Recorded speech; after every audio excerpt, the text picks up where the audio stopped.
Hey everybody, Mark Vogt with Vogtland Outdoors. Happy Friday!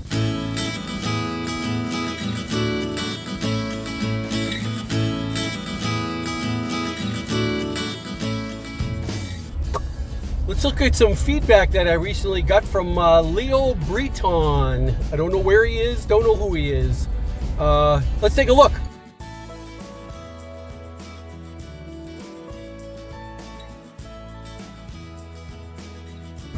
Well, damn, Leo's unhappy. I went back and looked at all the other comments tied to that particular video, and even the most recent ones after him, more recent than him, had nothing but glowing praise.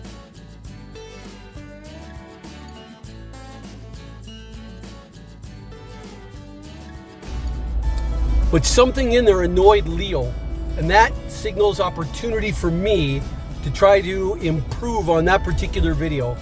So I asked myself, what's been missing? What have I not been talking about with the Vogtland string walking method that I'm taking for granted that might be catching Leo, maybe not catching everybody, maybe actually not catching anybody else, but catching Leo, that he's very annoyed with the method.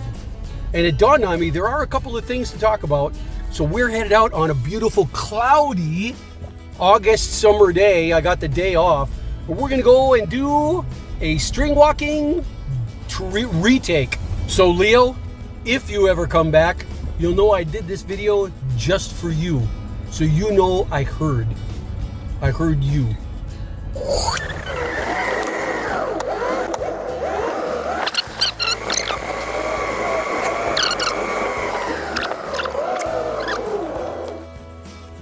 Okay gang, here we are, getting set up to calibrate a 55-pound bow for string walking using the Vogtland string walking method. But that means I'm going to need two targets spaced 10 meters apart. And you got multiple ways you could do that. You could set a target up at 10 meters and a target up at 20. But far and away, I think it works easier to have a target at 20 and a target at 30. So that's what we're going to do. In this one, we can see the 20-meter mark right there. It is absolutely critical that I get the face of that bag to be as close to 20. I mean, we're talking within centimeters of that exact distance. So that's what I'm going to do right now. And you're just going to sit on the bag and watch me. Or maybe I can pull it at the same time.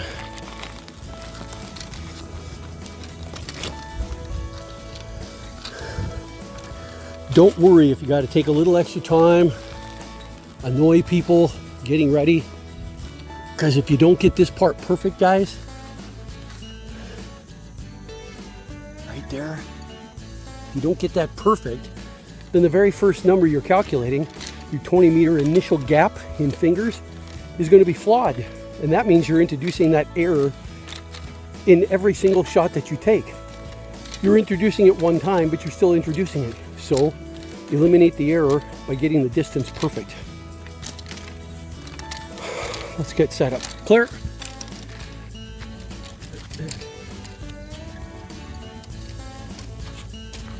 I haven't warmed up yet, but we can start talking. String walking. There's no magic in string walking. What string walking is, guys, is that you're adjusting the elevation of this arrow, hence the distance that it's going to travel, not by trying to aim or tip the front of the bow up through a series of pins like you would see on an Olympic recurve bow or on a compound bow, but instead you're going to hold the front fixed and you're going to actually adjust the rear. How do you adjust it? You're always going to be anchoring with your fingers under your chin, but where precisely you hold the bowstring is going to change the elevation of the arrow. At short distances, it looks like this. At long distances, it looks even like this. It's less pronounced when I'm stretched out. But what you're going to do to measure that elevation is by measuring something called the gap, the distance between the nocking point of the arrow itself, which never moves, it's in the same place on the bowstring, and the drawing point of your index finger as it sits under your chin. By measuring this gap, by increasing it, you're going to reduce the distance the arrow travels. By increasing it, by decreasing this gap, you're going to be pulling the back of the arrow down, the tip of the arrow up, and you're going to be increasing the range. So the secret to string walking is to find a way to precisely know how wide that gap should be for a particular distance. With compound bows, there's a set of sights and a set of pins in the front and a calibration process for understanding what the distance, the spacing is from the 20-meter pin to the 30-meter pin to the 40, 50, 60-meter pin, etc. With a T-bar that you use on an Olympic recurve bow, same process. There's a calibration process that gets used to decide where the markings are for different distances. With the Vogtland string walking method, we're going to reduce this down to you having to memorize two numbers. The number that in fingers, the gap that represents your 20-meter shot, and it's called the 20-meter initial gap.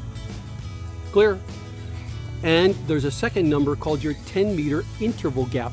It's the amount that you're going to change that gap in order to go 10 meters farther or 10 meters shorter. With those two numbers, always starting with a 20-meter gap and then reducing that gap for a longer distance, increasing that gap for a shorter distance, you can calculate the gap that you need for any distance from 5 meters all the way out to 90.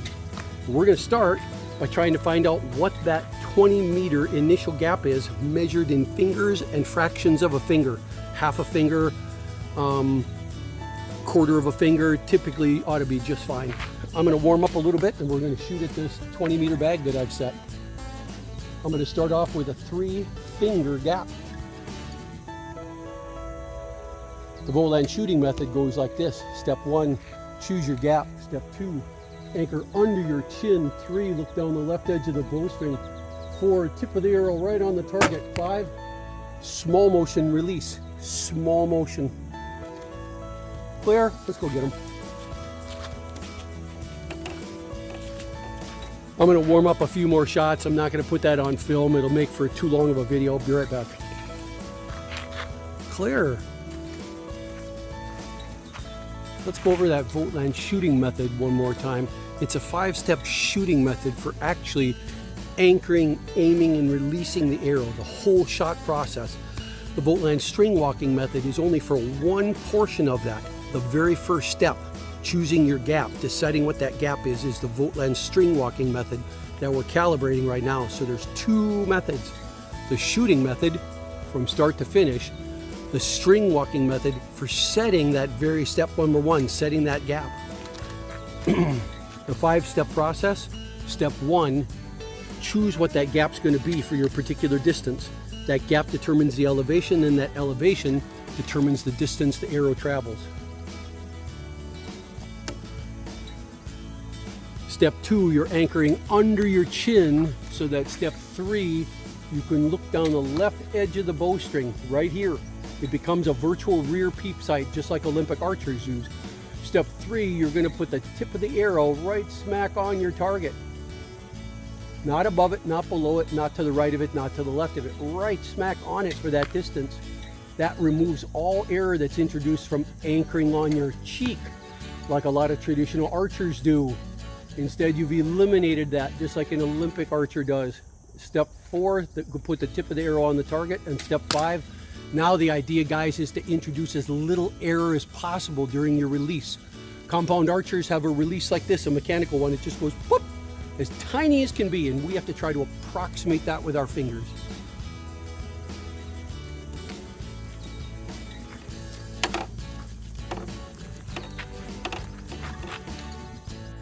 Just like with a scope, just like with iron sights, you know, the bow's only as good as the sights are calibrated. I'm going to use that Vogtland shooting method to go and work on setting that very first number, the 20-meter initial gap. I already know it's close to 3 fingers measured like this. 1, tuck your fingers up right underneath the arrow and count 1, 2, 3 fingers with your thumbnail. Very precisely set your nail there. Slide your index finger down. You've set your gap. Step 2, anchor under your chin, not on your cheek. 3, look down the left edge of the string. 4, tip of the arrow on the target. 5, small motion release. You didn't see anything fancy going like this. Nothing. Zero motion. You're trying to introduce no error whatsoever. Let me keep warming up. That's only my second shot of the day. But I'm also seeing it's a little high. for this bow, it might not be 3 fingers, it might be 3 1/4. So that's what I'm going to do. I'm going to slide down 3 fingers. I'm going to put my thumb at 1/2 finger, and then I'm going to split that to get a 1/4 finger and then slide down. Now I've set a new gap. I'll go through step 2, 3, 4, and 5 without talking, because otherwise my jaw goes up and down. And when my jaw goes up and down, so does the arrow. So I can't talk and shoot accurately at the same time.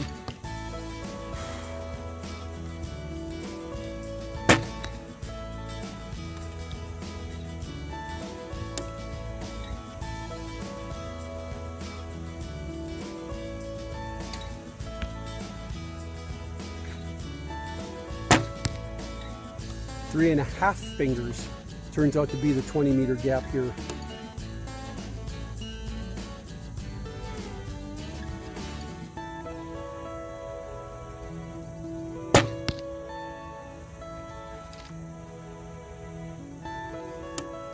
But let's keep shooting. We have to shoot a lot of shots, at least 6, maybe 12, to get a real idea of what that number is.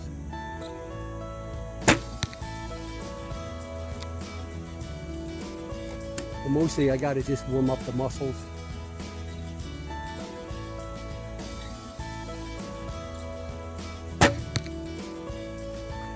Clear.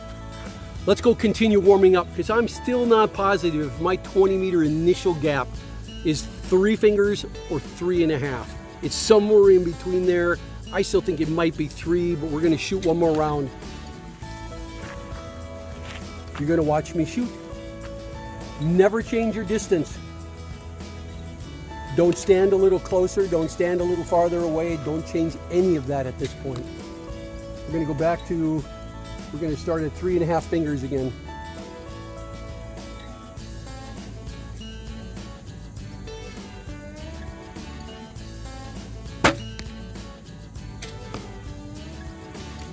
Too high.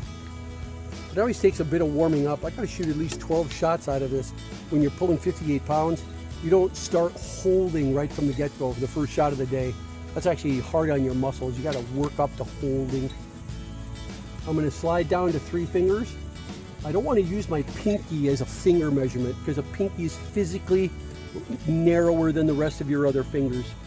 So you're gonna see me slide down to 3 fingers, and then use that top finger, measure a 1/2 finger, and go wider.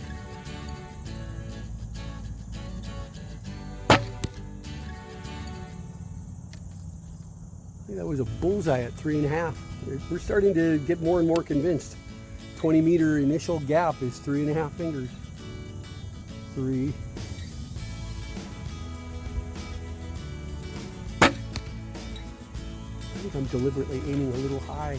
I still think 3 1/2 is it.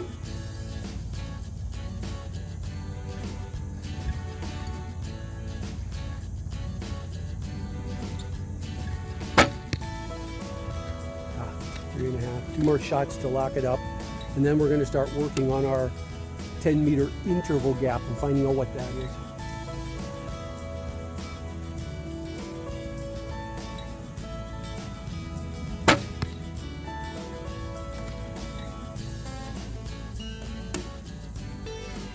Every deer I've hit, and I've hit every deer I aimed at in the last 15 years, has been using this method from 12 feet up in a tree. Except for one shot, and that was on my knees. Weird story there. All right, let's go look at those shots. Clear?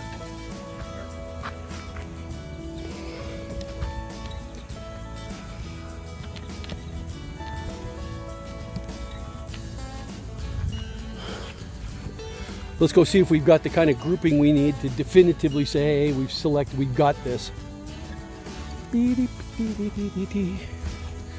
20 meters precisely. That's a pretty decent grouping. I'm okay with that. This represents a variation in Mark being tired after a tennis match. The rest of these, plus or minus 3 inches inside their grouping, aiming at that pink balloon. Yeah, we're gonna say, for now, 3 1/2 fingers is my 20-meter initial gap for this bow shooting these arrows.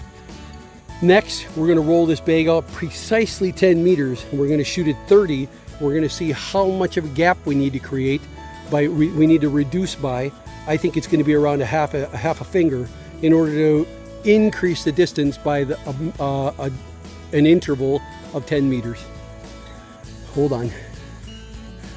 Okay, there's 30 meters. Right, where is it?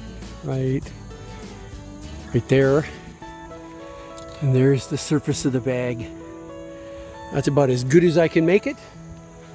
Let's go get off the range, let people shoot, get back into looking for that gap.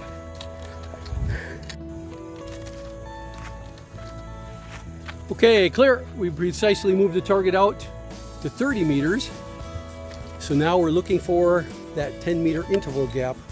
We're going to start with the 20-meter initial gap, 3.5 fingers, and then we're going to change it. I think it's a half a finger, so I'm going to go back up 1/2 finger. What's that? It's 3 fingers. So let's just set it to 3 fingers and see what that looks like.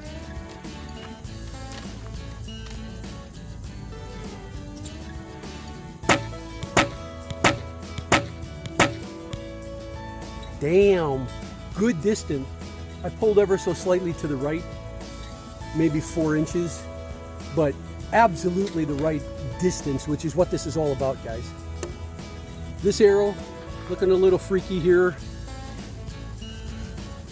Probably gonna have to boil these when I go home. That'll actually settle them back again. Let's go try again. And again, the way Vogtland string walking works is to go a different distance, you start with the 20-meter gap, your 20-meter initial gap, 3.5 fingers, and then you adjust using the 10-meter interval gap for your actual distance. To go from 20 to 30, I need to reduce by only a half a finger. But if it were 40, I'd reduce by another half a finger. 50, reduce by another half a finger. 60, reduce by another half a finger, which means this interval gap gets used multiple times to shoot at 50. To go from 20 to 30, 30 to 40, 40 to 50, you're using that interval gap 3 times, which means if you have error in your calculation, you're introducing that error 3 times. If there's error in the initial gap, you're introducing that error once every time you shoot. But if you mess up the interval gap every time you need it, the longer the distance, the shorter the distance, the more you're moving away from the 20-meter gap. The more times you use the interval gap, the more error you're introducing into the gap, the more error you're introducing into the elevation, the less accurate the shot's going to be. So we got to get this nailed down, guys. Let's keep shooting. We're still testing this. 3.5 fingers for the initial gap, up a half a finger. That's our 10-meter interval gap.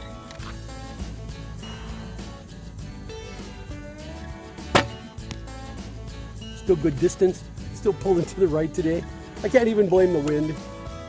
That's kind of a day for me. It's my release. Setting it again, 3.5 finger initial gap. Then use that interval gap to go from 20 to 30 once.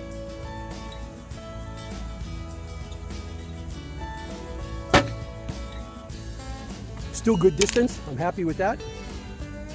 You guys are getting the hang of it, so I'm going to actually go very, very quickly now. 3.5, back to 3, ready to go.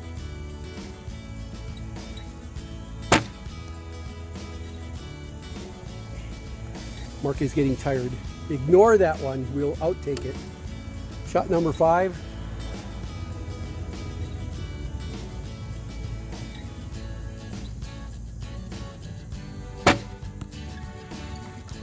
You're smiling. You're like, shit, I'm gonna come back when Mark's not around. Take a shot with this recurve bow. You're not doing anything today. You got your cell phone out? Tell me when you're ready to take a number.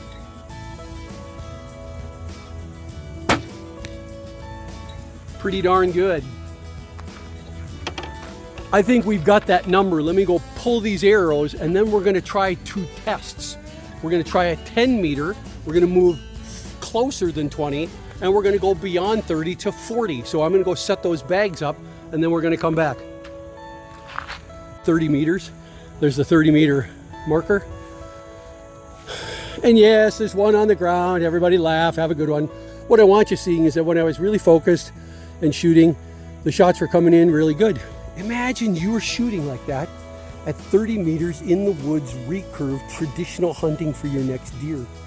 Would you take a shot at a deer at 30 meters if you knew that you were going to be able to get that kind of accuracy? Hell yeah, you would. Hell yeah, you would. And the bragging rights of saying you took a deer shooting traditional. Yeah. So what are we going to do next? We're going to push this bag from 30 out to 40. And we're going to start to test this method. Here goes. A point I want to stress in this retake of my last year's video is this. Vogtland string walking is two numbers that you use repeatedly to set the gap for different distances. The 20 meter initial gap you use one time. You always start. Every time you're setting a gap for a particular distance, you start with the 20 meter initial gap, and then you adjust that gap using the 10 meter interval gap the number of times you need to get the distance that you want. So for 30 meters, you use that interval gap one time, 20 minus that gap. For 10 meters, you use that interval gap one time, 20 plus that gap. For 40 meters, you use that interval gap twice, 20 minus the interval gives you 40. 3 times minus the interval gives you 50. 4 times minus that fourth interval gives you 60. 5 times 70, 6 times 80, 7 times 90. You can go up to 90. 9 different times you can use that interval. Correction, shooting at 90 meters does not use the interval 9 times. It ends up using it 7 times. You have your 20 meter gap plus 20 to 90 is 70 meters. That's 7 times you use the 10 meter interval gap to reduce it. And on the flip side, if you're going from 20 to 10, you're going to use the gap once. If you're going from 20 to 5, you might use it twice. You're going to add a half a finger. You're lifting the back of the arrow up. I just wanted to clarify that. Back to the video. But it becomes more and more important that that interval has to be damn precise. If you're going to use it 9 times, whatever error is there, you're going to be adding 9 times onto your shot. I can't say it any more clearer than that. And that was a fault. Hang on a second.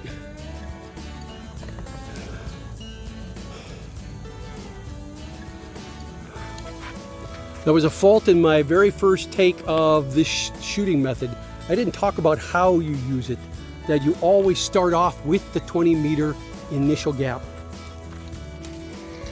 All right, here's a bag nicely set up at 10 meters. You can see the 10 meter mark right there. So this is going to be a test of the Vogtland string walking method, where you're starting with the 20 meter initial gap, and instead of decreasing that gap by the 10 meter interval gap or a fraction of it, you're increasing that gap. You're making it wider. That lifts the back of the arrow up, that puts the tip down so it shoots a shorter distance. Let's go get set up. Okay, here we are at 10 meters. And 10 meters is going to be the 20 meter gap plus the interval gap. So that's going to be 3.5 fingers plus another half. That's 4 fingers under the arrow. Step 1, choose your gap. Step 2, I'm going to aim for the dead center of that green. Step 2, anchor under your chin. 3, look down the left edge of the string. 4, tip of the arrow on the target. 5, small motion release. Like 2 inches under dead center. Is that enough to take a rabbit at 10 meters? You probably wouldn't need a 58-pound bow for it, but yeah, you get the idea. Now, I said my 20 meter initial gap was 3.5 fingers, and I need to expand it by another half a finger. That's 4 fingers. I can remember that for a second shot. I'm gonna go 3 fingers here, and instead of using the pinky for my 4th finger, guys, I'm gonna slide down here and then go another whole finger. So that's a 4 finger gap right there. And I'm not gonna go through the steps again, because now you've heard it, you're gonna see me go through it.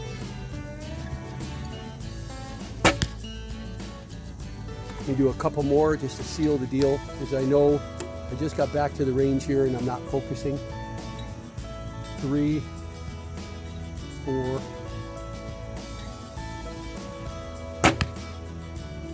Pretty close. In the interest of time, I just grabbed this one that was almost already at 40 meters. And there. So we're going to shoot the big target face at 40 meters. That'll go a little quicker. Be right back. For shooting bare bow, that is almost as accurate as compound, depending on how good your release is. And that's what I'm showing people right now. Is how to use string walking combined with anchoring under your chin, Olympic recurve style, to literally give you the 4 things that a compound bow has. A front sight, a rear sight that are right over the arrow, so that you're looking over the top of it, you're not introducing any additional error. An ability to precisely measure, set the elevation of the arrow, hence the distance that you get, and as small release as you could possibly make, which are really the 4 reasons a compound bow is as accurate as it is. So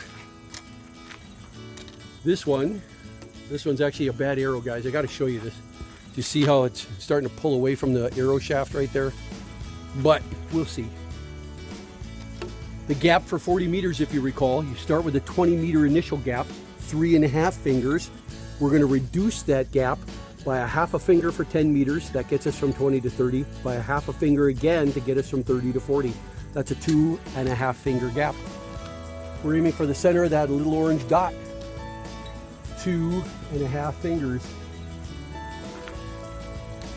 Step 1, choose your gap out of 5 steps in the Vogtland shooting method. Step 2, anchor under your chin. Step 3, look down the left edge of the bowstring. 5, tip of the arrow right on the target. Start over. Step 1, choose your gap, 2.5 fingers. Step 2, anchor under your chin. 3, look down the... You got a lot of outtakes today.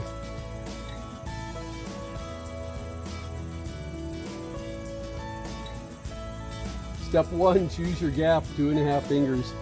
Step 2, anchor under your chin. 3, look down the left side of the bowstring. 4, tip of the arrow on the target. 5, small motion release. I'm at 8 o'clock and about 6 inches out from center. Not bad for a guy that's talking and shooting bare bow. Let's shoot a couple more. 2.5 fingers.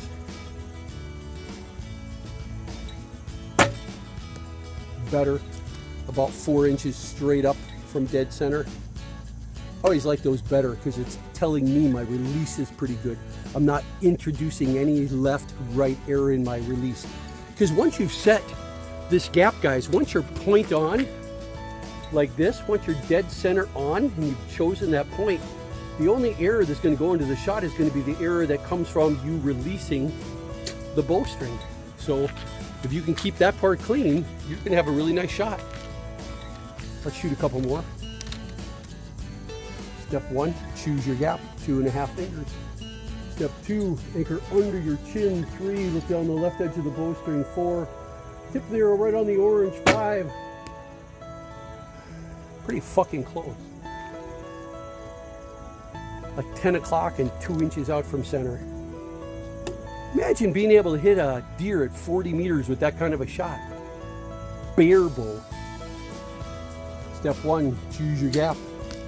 Step 2, anchor under your chin. 3, look down the left side of the bowstring. 4, hit the arrow on the target. 5. Talking too much. It is hard to hold a 58-pound bow that long and be talking at the same time. Last arrow, I'm going to be really quiet now. Step 1, choose your gap. Step 2, 3, 4, 5. Better. Let's go look. Clear. Brian, are you dusting off your recurve bow and thinking you're going to come out?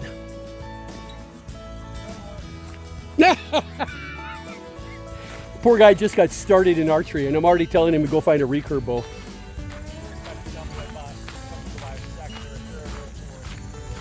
It does tend to start off that way. Everybody starts off with a compound bow because we want to be successful. And then you go looking to improve. So here we are at 30, coming up on 40. I still was a little inconsistent with talking too much, but not bad.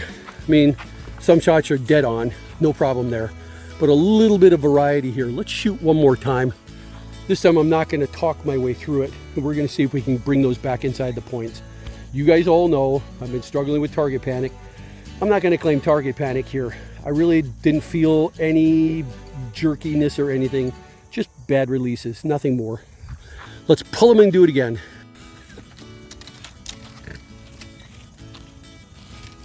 All right, we're going to shoot 5 quiet ones. Still a 2.5 finger gap. This time I want to try to do good, like I'm hunting.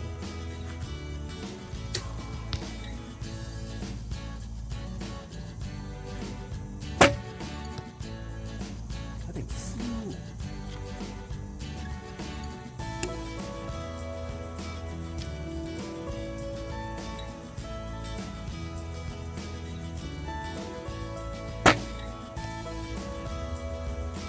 I'm not going to impress anybody with this. Let's try holding it.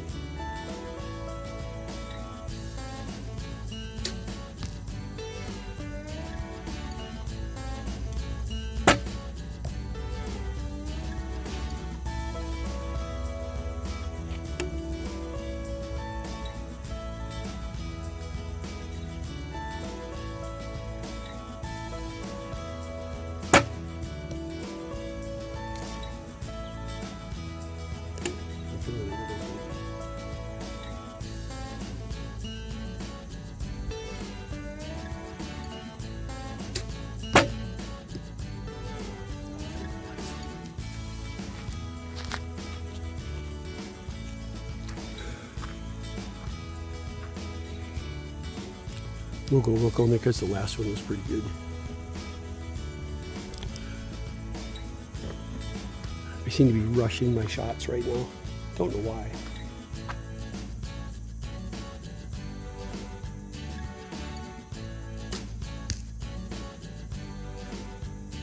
The first ones were great.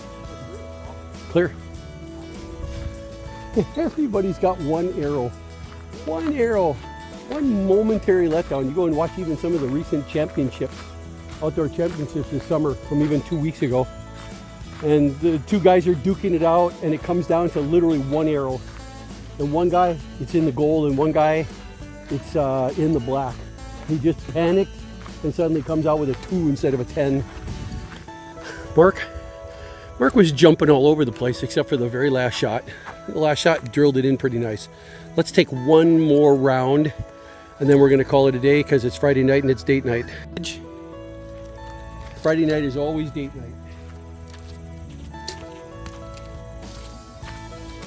Very quiet.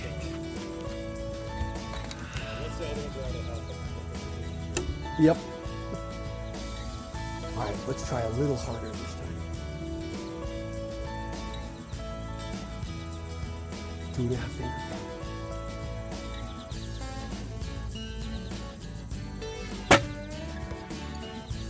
So high. Maybe I still need a little tweaking. We'll see.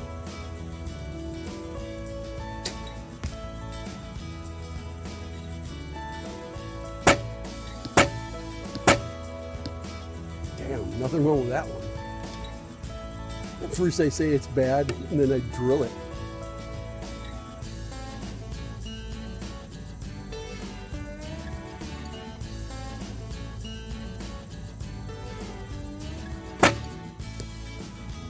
Pretty good too.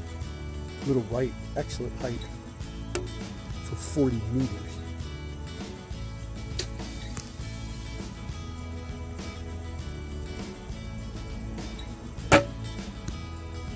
Another pretty good one. It's like I'm getting warmed up again. Last shot.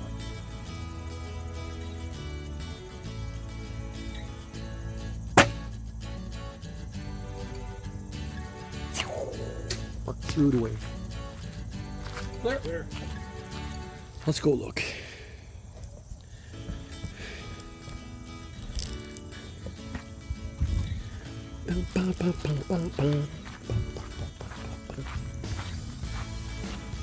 Super nice night out here at Blackwell Forest Preserve in Warrenville, Illinois. Couldn't have picked a better day to record, because when the sky is cloudy like that, that's the very best videos. I want you to pay attention to the 3 good ones, not the 1 or 2 bad ones where Mark lost control, but the good ones, guys.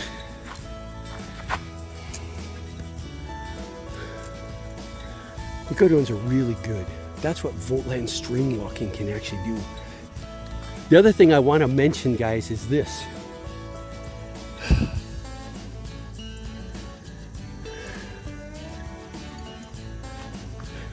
What was I gonna say? Totally spaced out there. Something I was gonna tell you guys about 40 meters. Hey, wait. Now I know what I was trying to tell you guys is back at the range. What was important about the 40 meter shot was that I was aiming point on. I wasn't aiming at some spot out in outer freaking space somewhere. The point of the arrow is on the target. Every time you use the Vogtland Stringwalking method, the Vogtland shooting method, at 10 meters, the tip of the arrow was directly on the dead center of the target. At 15 meters, my arrowhead, my tip was right smack on the center of that red dot. At 20 meters, the dead center of the green tape. At 30 meters, dead center, some little red pink balloon, dead center. At 40 meters, it was dead on the little yellow piece of paper like this that was sitting out there at 40 meters. And you heard right with your ears, you heard it made a different sound. It went smack because it hit the paper. It actually nailed it at 40 meters. It's always point on. That's the beauty of this method, is that you're watching the arrowhead during the whole flight. From the moment it leaves the bow, you're watching the arrowhead until it lands thwack, right on smack in the dead center of the target. And you are pointing at it the whole time. That's important. Back to the video. Close to a bullseye, you get the point. Now we're gonna do the fun one. This is coming up. We know how to shoot at 20 meters. We know how to shoot at 30 meters. We're gonna shoot again at 40 meters. We're gonna go back and we're gonna pick something in between 10 and 20 meters. We're gonna pick 15 meters. And I'm gonna show you guys how these 2 numbers can help you calculate even the in-between gap. Sorry, I forgot to go look at the target. These are just 3 quick shots at 10. If you're shooting at a turkey, if you were shooting at a rabbit, you'd be taking the rabbit home, you'd be taking the turkey home. That's about all you're really gonna get close to. 10 for a 10 meter shot, it's gonna be something like that. Somebody that likes to freeze and play dead before you shoot it. So possum, raccoon, rabbit, mostly rabbit. And now you know how the Germans and most Europeans ate rabbit most of their lives, because it's gonna be the easiest 10 meter shot you can imagine. Let's go tackle that bag, which is set, I can tell, pretty close to 10 meters and 20 meters. So that red dot is coming up next. When I did a survey on some of the most popular groups on Facebook on archery, traditional archery, I asked everybody very candidly, what's the most common range that you've taken all your deer at throughout the years?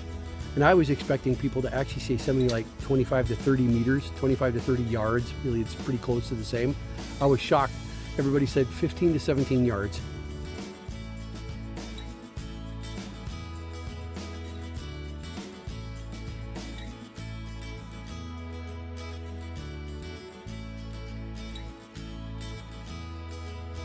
Far and away. Wasn't even a Gaussian bell curve, wasn't an even distribution from 10 meters out to 40 meters, nothing. It went like this. 17 yards is where everybody was taking their deer. Go figure. So it's an important distance to get right. Remember, it was 3.5 fingers plus a quarter.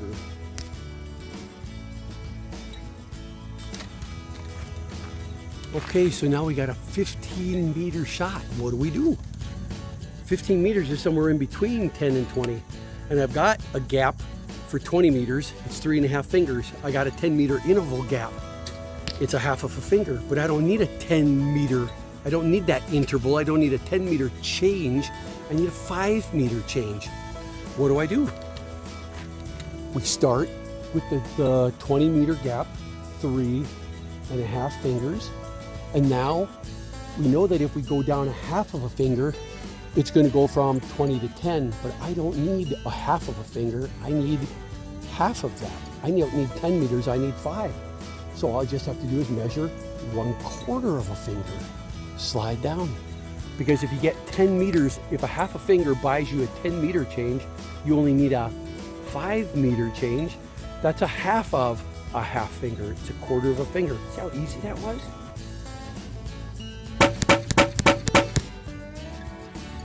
Bullseye.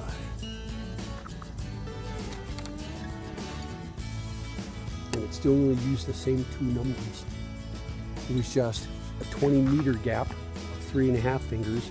And then instead of increasing it by another half a finger, which gives you 10 less yards, which I don't want, I increased it by only 1/4 of a finger, 3.5 to 3 3/4. And it gave me an absolute bullseye for shooting. That means rabbits, skunks you don't like, possums you don't like, raccoons you don't like in the backyard, they're all going down. You could shoot them in the eye if you needed to.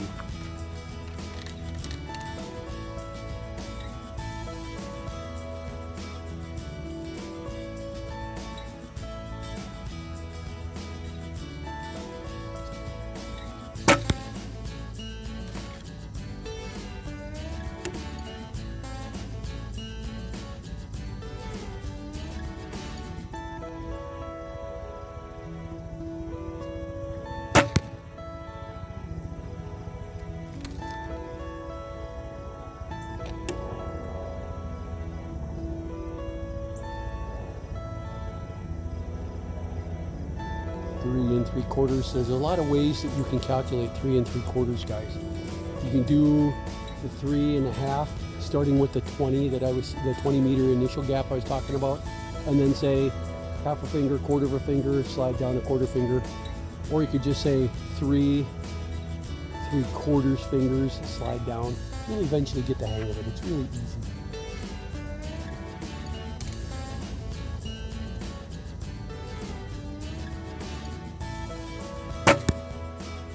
Good enough. Let's go look at them.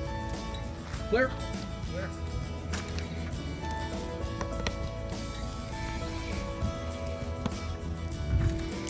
So we saw some pretty good shots just now. Target panic aside, when I was shooting good at 40 meters, I was shooting really good. And here's shots at 10, 20, 15 meters. Those are absolute kill shots. Let's put my hand in there. There.